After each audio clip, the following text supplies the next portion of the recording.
तुम्हारे अंदर जो शक्ति है वो खो चुकी है, क्योंकि हमने अपने को देह मान लिया। देह में एक लिमिट शक्ति है, देह में एक सीमित पावर है, लेकिन मेरे में बहुत अपार पावर है। तो जो जितना अपने पावर को जागृत हो जाता, अब जैसे सिद्ध लोग हैं, आकाशचारी, आकाश से चलते हैं, दूसरों के मन की बात जान लेते हैं, वो पत्थर में भी प्रवेश कर सकते हैं, तो वो अपनी शक्ति को जान गए ना। हम देह भाव में है ना। जैसे अभी आप ईमानदारी से देखो, आप अपने को देह ही तो मानते हैं ना। आप इसके अंदर रहते हुए शरीर के अंदर 35-40 साल हो गए होंगे। कै साल के हैं आप? 40 के ना। तो आपने अपने को कभी जाना? आपने कभी अपने को देह से अलग माना? नहीं माना ना, देह ही माना। तो आपका पावर सीमित रहेगा, क्योंकि आप देह भाव से हैं। जब भगवत भाव से होंगे तो असीम सामर्थ्य जागृत हो जाएगी।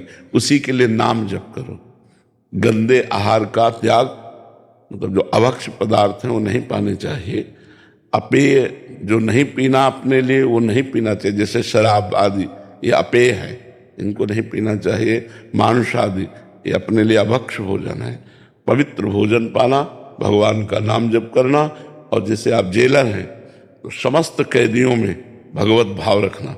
अगर उपद्रव कर रहा है तो उसको शासन में ले रहे हैं, लेकिन उसके अंदर हम भगवान को देख रहे हैं कि पावर इसका भगवान ही है इसके अंदर। तो अपने आप आपके अंदर दिव्यता आने लगेगी, भागवतिक भाव आने लगेगा। जो सेवा दी गई उसमें भगवत भाव निषेध नहीं। जैसे आप मतलब जेलर है, आप कोई कैदी उपद्रव कर रहा है तो आपको शासन में लेना है, तो भगवत भाव रखते हुए उसको हम शासन में लेंगे।